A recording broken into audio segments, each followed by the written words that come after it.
तो ज्योग्राफी पढ़ने की एक सही अप्रोच क्या होती है? तो आज के हिसाब से किस हिसाब से आंसर राइटिंग करनी चाहिए एग्जाम में कि अच्छे से अच्छे नंबर उठाए जा सके? एक बिगिनर लेवल से लेकर के एक स्टैंडर्ड लेवल तक ऐसी कौन कौन सी बुक्स हैं जो कि फॉलो करनी चाहिए या फिर आपने फॉलो? पूरा माजरा क्या है पेज भरने वाला? आपने किस प्रकार से तैयारी की और थर्ड रैंक आपने हासिल किया? इसके लिए क्या क्या करियर ऑप्शन हो सकते हैं आगे चलकर ज्योग्राफी से? नमस्कार हम दर्शकों, कैसे हैं आप सभी लोग। मैं रोशन सोनी स्वागत करता हूं आप सभी का द हिस्टोरिकल ज्ञानी पर। दोस्तों, इस चैनल पर हमारी 2 सीरीज़ पहले से ही चल रही है, जिसमें से पहले का नाम है आओ जाने एयू को, जिसमें मैं इलाहाबाद यूनिवर्सिटी की और उसके साथ ही साथ उसके सारे डिपार्टमेंट की हिस्ट्री बता रहा हूं, जिसमें आपको वैल्यूबल इन्फॉर्मेशन मिलने वाली है। उसकी भी प्लेलिस्ट आप सभी को चैनल पर मिल जाएगी, आप सभी जा करके चेकआउट कर सकते हैं। इसके साथ ही हमारी दूसरी सीरीज़ है जिसका नाम है द टॉपर्स टॉक, जिसमें मैं टॉपर्स और हमारे सीनियर्स से बात करता हूँ और आप सभी के गाइडेंस के लिए मैं वहाँ पर बात करता हूँ, आप सभी को गाइडेंस प्रोवाइड करवाता हूँ। उसकी भी एक वीडियो पहले ही अपलोड है, आप सभी जा करके देख सकते हैं। और आज हम बढ़ते हैं अपनी वीडियो की तरफ। तो स्वागत है आप सभी का द टॉपर्स टॉक के अगले एपिसोड में, जहां पर आज हमारे गेस्ट हैं क्षितिज सर। तो सर, सबसे पहले तो वेलकम। थैंक यू भाई। तो सर, सबसे पहला जो सवाल है हमारा, व्यूअर्स को आप अपना एक जनरल इंट्रोडक्शन दे दीजिए। तो मेरा नाम क्षितिज पांडे है। मैंने अपनी यूजी की पढ़ाई जो है इलाहाबाद विश्वविद्यालय से ही की है, जिसमें मेरा सब्जेक्ट ज्योग्राफी, पॉलिटिकल साइंस और इंग्लिश लिटरेचर था। देन आफ्टर मैंने पीजी के लिए इलाहाबाद यूनिवर्सिटी का एंट्रेंस दिया, जिसमें मेरे मार्क्स थे 220 आउट ऑफ 300 और डिपार्टमेंट में मेरी रैंक 3rd थी। तो फिलहाल मैं इलाहाबाद यूनिवर्सिटी से ही मास्टर्स परस्यू कर रहा हूँ ज्योग्राफी सब्जेक्ट में। सबसे पहला जो सवाल है वो यही है कि जो भी छात्र होते हैं, ज्योग्राफी के स्टूडेंट होते हैं, उन लोगों को बहुत प्रॉब्लम आती है ज्योग्राफी पढ़ने में। हाँ। इवन मैं भी ज्योग्राफी का स्टूडेंट हूँ, तो मैं इस चीज़ से काफ़ी रिलेट कर पा रहा हूँ। मुझे खुद ही कुछ ज़्यादा खास समझ में नहीं आती, काफ़ी टफ लगता है सर ज्योग्राफी। तो ज्योग्राफी पढ़ने की एक सही अप्रोच क्या होती है सर? ज्योग्राफी के बारे में यही है कि जैसे स्टार्टिंग में मोस्टली स्टूडेंट्स साइंस परस्यू करते हैं, साइंस में अपनी स्टडीज़ कंटिन्यू करते हैं। तो जो भी आप अगर ग्रेजुएशन की ज्योग्राफी देखें, इंट्रोडक्टरी ज्योग्राफी जो है वो साइंस से रिलेटेड जो लॉज हैं उन्हीं का एप्लीकेशन है, चाहे वो एटमॉस्फेयर में हो या चाहे वो जियोमॉर्फोलॉजी से रिलेटेड चीज़ें हों उसमें। तो मुझे ऐसा लगता है कि एक तो इंटरेस्ट बहुत इंपॉर्टेंट फैक्टर है पढ़ने के पीछे। दूसरा ये है कि अगर आप शिफ्ट कर रहे हैं साइंस से ह्यूमैनिटीज़ में, तो क्योंकि आपको ऐसा कोई सब्जेक्ट चाहिए होता है जिसमें आप साइंस को पा सकें, साइंस रिलेटेड लॉस पा सकें, तो ज्योग्राफी एक बहुत बेहतरीन सब्जेक्ट है उस पर्सपेक्टिव से। उसमें आप चीज़ें देख सकते हैं। हाँ सर, ये चीज़ मैंने भी देखी है कि मतलब अगर आपने साइंस ली हुई है तो ही आपको ज्योग्राफी मिलेगी। हाँ। या फिर अगर आपने ह्यूमैनिटीज 12th में की हुई है तो अगर आपका वहाँ पर ज्योग्राफी रहेगा तो यहाँ पर आपको ज्योग्राफी मिलेगी, नहीं तो आपको ज्योग्राफी नहीं मिलेगी। तो ये भी एक काफ़ी खास फैक्टर है सर, मतलब ज्योग्राफी के स्टूडेंट के लिए। हाँ। खैर सर, बढ़ते हैं अगले सवाल की तरफ। तो सर, जो अगला सवाल है वो है आंसर राइटिंग के ऊपर, क्योंकि सर इलाहाबाद यूनिवर्सिटी के ज़्यादातर स्टूडेंट के मन में यही बात चलती रहती है कि मतलब यहाँ पर अच्छे से जो है नंबर नहीं दिए जाते हैं, और खासकर ज्योग्राफी में तो बिल्कुल ही नहीं दिए जाते हैं, ऐसा बहुत सारे लोगों को लगता है। तो आज के हिसाब से किस हिसाब से आंसर राइटिंग करनी चाहिए एग्जाम में कि अच्छे से अच्छे नंबर उठाए जा सकें? सो आंसर इसका यही है कि ज्योग्राफी में 2 मेन चीज़ें हैं। एक तो जैसा मेरा आंसर लिखने का जो अपना तरीका है वो है क्वेश्चन की डिमांड पूरी करना। तो क्वेश्चन की डिमांड पूरी करने के लिए जो बेस्ट वे है वो इंट्रो, बॉडी और कंक्लूजन का है। किसी भी आंसर का, किसी भी क्वेश्चन का अगर आप आंसर कर रहे हैं तो सबसे पहले एक इंट्रोडक्शन होता है, प्रायर इंट्रोडक्शन उस क्वेश्चन के बारे में। देन आफ्टर बॉडी होता है, बॉडी में आप उस क्वेश्चन की जो मेनली डिमांड है उसको पूरा करते हैं। देन आफ्टर आता है कंक्लूजन। कंक्लूजन में उस क्वेश्चन का क्या भी इम्पोर्टेंस है या क्या इम्पैक्ट पड़ा है ह्यूमन सिविलाइजेशन पे, या जो भी जियोमॉर्फिक फैक्टर्स हैं, जो या भी ज्योग्राफिक इवेंट्स हैं उन पे, या फिर क्या सर रेलेवेंस अभी भी चल रहा हो। हाँ। ये कोई थियरी है जो कि अभी भी चल रही हो। जैसे एग्जाम्पल में तुम देख सकते हो, अगर क्वेश्चन वल्केनिज्म या अर्थक्वेक से है, पे है, तो उसका तुम रिलेट कर सकते हो हाल फिलहाल में जो भी सिस्मिक इवेंट्स नोटिस किए जा रहे हैं ग्लोबल लेवल पे या इंडिया लेवल पे, रीजनल लेवल पे। हाल फिलहाल जैसे दिल्ली में अर्थक्वेक विटनेस किया गया है, या फिर कई ऐसे यूरोप वगैरह में चीज़ें सामने आई, तो आप उससे रिलेट कर सकते हैं।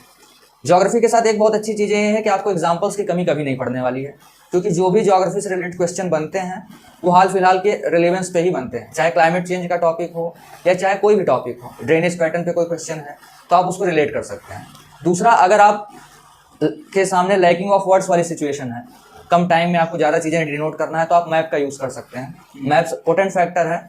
मैप का यूज़ ज्योग्राफी में वेहमेंटली किया ही जाता है आंसर राइटिंग में, तो मैप के यूज़ से भी आप चीज़ों को बहुत क्लियरली आउटलाइन कर सकते हैं।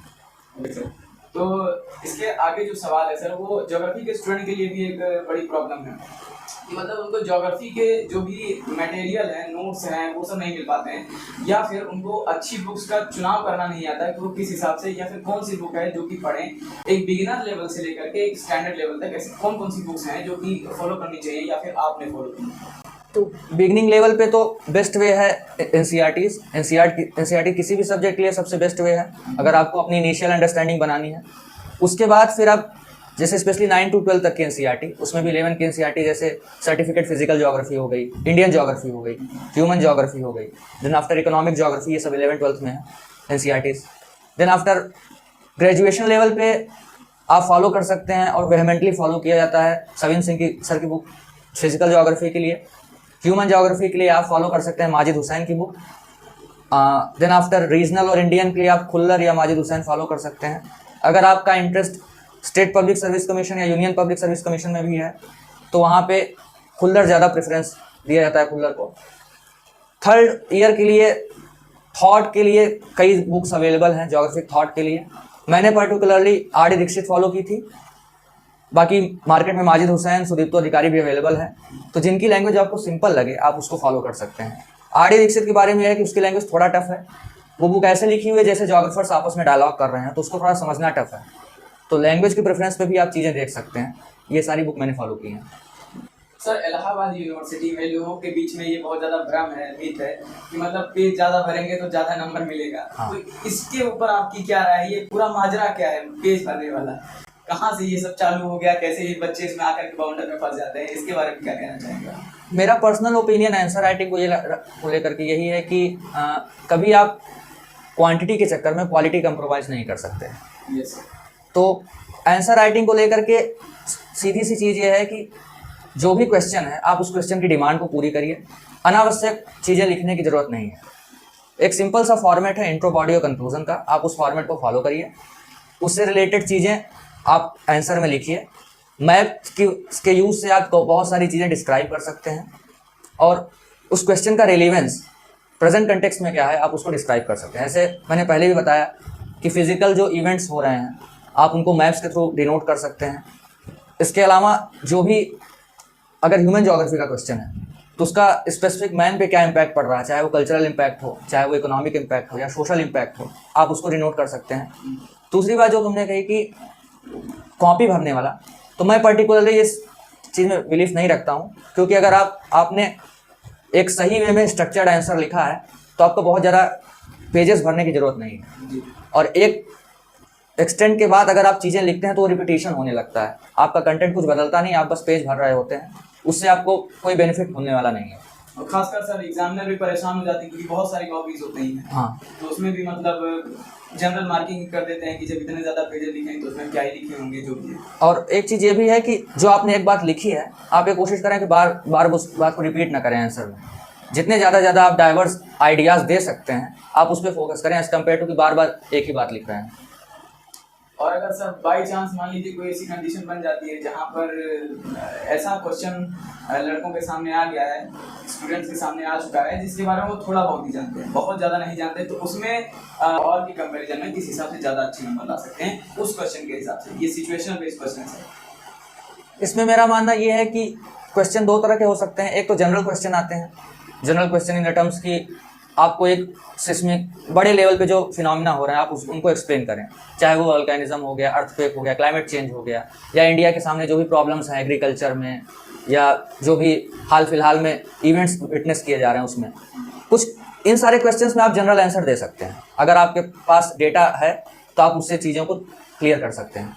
प्रॉब्लम्स होती हैं स्पेसिफिक क्वेश्चन में, जैसे आपके सामने मान लीजिए क्वेश्चन है कि विंड से रिलेटेड जितने लैंडफॉर्म हैं आप उनको मेंशन करिए और उसके बाद उनकी क्या कैरेक्टरिस्टिक होती है, उसका क्या इम्पैक्ट पड़ता है वहाँ के टोपोग्राफी पे। तो इनमें मेरा यही मानना है कि फर्स्ट ऑफ ऑल तो कोशिश नहीं होनी चाहिए कि आप सिलेबस के हर एक पार्ट को कवर करें। इन केस अगर आपसे चीज़ें मिस हो रही हैं तो आप जनरल जो भी इरोजन से रिलेटेड लैंडफॉर्म बनते हैं आप उनका मेंशन कर सकते हैं। एक दो लैंडफॉर्म को मेंशन कर ही सकते हैं। उसके बाद टोपोग्राफी में आप काफ़ी चीज़ें इंटरलिंक करके लिख सकते हैं, ये एक चीज़ है। तो सर जैसे पिछले वीडियो में मैंने एक सवाल पूछा था, जो कि हमारे गेस्ट थे साहिल सर, उनसे मैंने ये पूछा था कि उन्होंने पर्टिकुलरली इलाहाबाद यूनिवर्सिटी से ही पीजी करने की क्यों सोची। तो उनका जवाब था कि उनको काफ़ी हद तक छूट मिल जाती है अदर चीज़ों की प्रिपरेशन के लिए।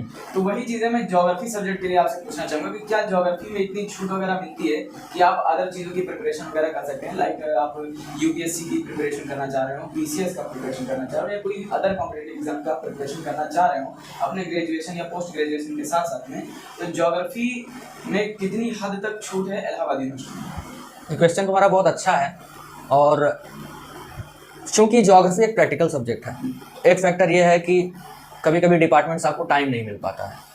कंपेरेटिवली अगर देखें जेएनयू या जामिया से अगर कंपेयर करें तो इलाहाबाद यूनिवर्सिटी में थोड़ा रिलैक्सेशन है। उसका मेजर रीज़न यही है कि यहाँ पे अटेंडेंस मैंडेटरी नहीं है, एक चीज़। दूसरा ये कि हाल फिलहाल में भी, जैसे फिलहाल मैं सेकंड सेमेस्टर में हूँ, फर्स्ट सेमेस्टर में तो नहीं था इतना ज़्यादा, सेकंड सेमेस्टर में चूँकि फैकल्टी आ गई है नई, 12 नए असिस्टेंट प्रोफेसर आए हैं, 2 एसोसिएट प्रोफेसर हैं, तो अब चीज़ें उतना सिंपल नहीं रह गई हैं। बाकी जो तुम्हारा क्वेश्चन था कि इम्पैक्ट क्या पड़ता है अगर डिपार्टमेंट थोड़ा सा रिगरस अपना शेड्यूल रखे हुए हैं, तो अगर आप क्लासेस वगैरह नहीं कर रहे हैं तो आपका उसका सीधा सीधा इफेक्ट देखने को मिलेगा आपके सेमेस्टर एग्जाम वगैरह में, क्योंकि जो level of answer university demand करती है एक एमए के स्टूडेंट से, वो चीज़ें मैच नहीं हो पाती फिर बाद में अगर आप क्लासेस वगैरह नहीं कर रहे हैं। फिर भी कंपेयर टू अदर यूनिवर्सिटीज़ यहाँ पे आपको टाइम मिल जाएगा प्रिपेयर करने के लिए, और आप चीज़ें एक बैलेंस्ड वे में मेंटेन कर सकते हैं। कहने का मतलब ये है सरकार कि थोड़ा बहुत रिलैक्सेशन होता है इलाहाबाद यूनिवर्सिटी में बाकी अदर्स यूनिवर्सिटी जैसे कि जेएनयू जामिया वगैरह के, बट इतना भी नहीं कर लीजिएगा आप लोग कि आप पढ़ने ही ना जाएं या क्लास करने ना जाएं, क्योंकि नए नए फैकल्टीज आए हैं, आप सभी को जरूर जाकर के क्लास करना चाहिए। कहने का मतलब ये है। तो सर जैसा कि आपने शुरू में ही बताया कि आपका 3rd रैंक आया था पीजी एंट्रेंस में इलाहाबाद यूनिवर्सिटी के, तो जो भी अभी स्टूडेंट्स हैं जो तैयारी कर रहे हैं या तैयारी आने वाले सालों में करने वाले हैं, चाहे वो यूजी के हों चाहे वो पीजी के हों, या मान लीजिए कि अगर यूजी में है तो उनका डोमेन सब्जेक्ट ज्योग्राफी है और अगर पीजी में वो ज्योग्राफी से ही करना चाह रहे हो, तो क्या ऐसी चीज़ें हैं जिससे वो अपनी अच्छी तैयारी कर सकते हैं? आपने किस प्रकार से तैयारी की और 3rd रैंक आपने हासिल किया? तो मेनली अगर आप पीजी परस्यू करना चाह रहे हैं इलाहाबाद यूनिवर्सिटी से, तो सबसे बेसिक चीज़ है कि आप यूजी का जो 3 साल का सिलेबस है आप उसको क्लियरली पढ़ाई करें उसकी, क्योंकि बहुत बेहतरीन सिलेबस है एयू का अपने इस पर्सपेक्टिव में। दूसरी चीज़ ये कि मैंने जैसे प्रीवियस ईयर के क्वेश्चन पेपर वगैरह डिस्कस किए अपने सीनियर्स के साथ, तो उसमें ये चीज़ें सामने आई कि हर साल किसी एक सेक्शन पे बहुत फोकस किया जाता है। तो पिछली बार वाला जो एंट्रेंस जिसमें मैंने एडमिशन लिया जिसके थ्रू, उसमें ज्योग्राफी थॉट पे बहुत ज़्यादा फोकस किया गया था। तो यही है कि बेसिक आउटलाइन यही है कि आप किसी भी सेक्शन को कम ना आके हर एक सेक्शन पे इस मतलब इक्वली टाइम दें, चाहे वो फिजिकल ज्योग्राफी का एरिया हो चाहे ह्यूमन ज्योग्राफी का एरिया हो। ह्यूमन में भी स्पेशली ऐसे थॉट का एरिया है, इसके अलावा पॉपुलेशन ज्योग्राफी है, देन आफ्टर आपका पॉलिटिकल कल्चरल ज्योग्राफी है, मॉडल्स हैं। आप इस पर क्लियरली फोकस करें। कुछ क्वेश्चंस प्रैक्टिकल से आ जाते हैं, तो प्रैक्टिकल में जो इलाहाबाद यूनिवर्सिटी का 3 साल का सिलेबस है आप उसको फॉलो कर सकते हैं। बाकी इक्वली वेटेज दें हर एक सेक्शन को, इक्वली आप क्वेश्चन सॉल्व कर सकते हैं। क्वेश्चन आप यूजीसी नेट जेआरएफ के क्वेश्चन सॉल्व कर सकते हैं, वो बहुत अच्छा रोल प्ले करता है। इसके अलावा आप जो प्रीवियस ईयर पेपर्स हैं अदर यूनिवर्सिटीज़ के आप उसको फॉलो कर सकते हैं। और आफ्टर ऑल सबसे बेस्ट वे है मल्टीपल चॉइस क्वेश्चंस में एलिमिनेशन का। अगर आपने पढ़ाई की हुई है तो आप इजीली ऑप्शन को एलिमिनेट करते चले जाएंगे। तो ये अप्रोच है। और सर यूजी के जो भी स्टूडेंट देख रहे हैं उनके लिए मतलब किस प्रकार से वो तैयारी कर सकते हैं? यूजी के लिए फ़िलहाल सीयूईटी इंट्रोड्यूस हो ही गया है सेंट्रल यूनिवर्सिटीज़ के लिए एडमिशन के लिए। तो सबसे बेहतरीन तरीका है एनसीईआरटी आप फॉलो करें, जो 9 to 12 एनसीईआरटी है, specially certificate physical geography 11th की और इंडियन ज्योग्राफी, और आप इसको फॉलो करें। एक बेसिक आइडिया आप लें सब्जेक्ट के बारे में, और कई सारे ऑनलाइन मटेरियल अवेलेबल हैं मॉक्स के लिए, आप उसको लगा सकते हैं। उससे आपका अपनी तैयारी का एक लेवल भी पता चल जाएगा और इस वजह से आप आराम से एंट्रेंस क्लियर कर सकते हैं। तो सर हमारे एक सब्सक्राइबर का एक सवाल था पिछले वीडियो में, जब हमने पूछा था कि मतलब क्या क्या सवाल पूछे जा सकते हैं, तो एक सब्सक्राइबर का सवाल ये भी था कि अगर कोई स्टूडेंट है जो ज्योग्राफी से आगे बढ़ रहा हो, ज्योग्राफी परस्यू कर रहा हो, तो उसके लिए क्या क्या करियर ऑप्शन हो सकते हैं आगे चलकर ज्योग्राफी से? देखो, ज्योग्राफी एज अ सब्जेक्ट बहुत इंटरेस्टिंग सब्जेक्ट है।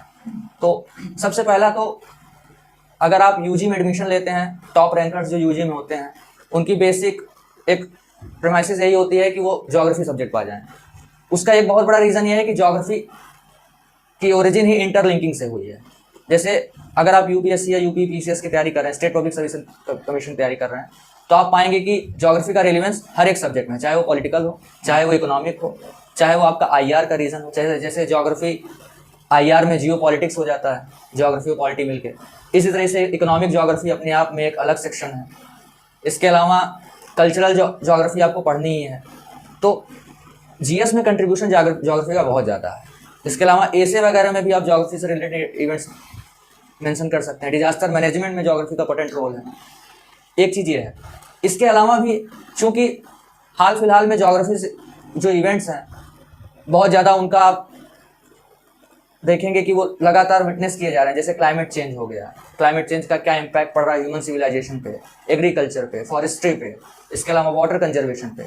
तो आगे चल के एज एन ज्योग्राफर भी आप चीज़ें पे काम कर सकते हैं। इसके अलावा अगर आपको यूजीसी नेट जेआरएफ वगैरह में इंटरेस्ट है तो आप असिस्टेंट प्रोफेसर की बतौर काम कर सकते हैं। तो ये सारी चीज़ें हैं। बाकी जीएस से इंटरलिंकिंग ज्योग्राफी का बहुत ज़्यादा है, ये आपको बहुत हेल्प करने वाला है एग्जाम प्रिपरेशन में। इसके साथ ही सर कोई लास्ट मैसेज जो कि ज्योग्राफी के स्टूडेंट्स को आप देना चाह रहे हैं, जो कि परेशान हो पढ़ने से, ज्योग्राफी ले लिया हूँ ये वो, उसके साथ में क्या कर सकते हैं सर? लास्ट मैसेज मेरा यही होगा कि इंटरलिंक करके पढ़ें चीज़ों को। जो चीज़ें बुक में मेंशन हैं अपने आगे पीछे, अपने अगल बगल, अपने सराउंडिंग में देखने का अटेम्प्ट करें। और अगर आपका सब्जेक्ट में एक बार इंटरेस्ट आ गया फिर आप रुकने वाले नहीं हैं, क्योंकि ये सब्जेक्ट आपको बहुत बहुत नॉलेज देने वाला है और आपके स्कोप को बहुत ज़्यादा स्प्रेड करने वाला है।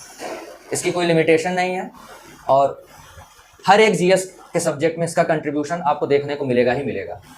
सो इंटरेस्ट बनाए रखें, नई नई चीज़ें एक्युमुलेट करने के बारे में सोचें, नए आइडियाज़ देखें और क्या ज्योग्राफिक इवेंट्स का इम्पैक्ट पड़ रहा है फ़िलहाल के समय में और उसके क्या पॉसिबल रिपरकशन हो सकते हैं आने वाले समय में, आप उन सबको देख सकते हैं। सर बहुत बहुत धन्यवाद आपका हमारे शो पर आने के लिए। थैंक यू भाई। और इसी के साथ में आप सभी लोग जो भी 2 प्लेलिस्ट हमारी चल रही है, जो 2 सीरीज है हमारी इस चैनल पर, आप उसे जाकर के चेकआउट कर सकते हैं। पहला जो हमारा है वो है आओ जाने एयू को, जिसमें मैं इलाहाबाद यूनिवर्सिटी और उसके सारे डिपार्टमेंट की हिस्ट्री बता रहा हूँ, जो कि बहुत ही इंटरेस्टिंग है और आपको बहुत ही वैल्यूएबल इन्फॉर्मेशन वहाँ पर मिलेगी। उसके साथ में आप द टॉपर स्टॉक, जो कि ये एपिसोड जिस सीरीज का ये है उसे भी आप देख सकते हैं। एक एपिसोड पहले भी पड़ा हुआ है उस प्लेलिस्ट में, तो आप जाकर उसे भी देख सकते हैं। बाकी ऐसे ही मजेदार वीडियोस आती रहेंगी, तो हमारे चैनल को सब्सक्राइब कीजिए अगर अभी तक नहीं किया है, और साथ ही हमारे वीडियो को लाइक कीजिए। बहुत बहुत धन्यवाद।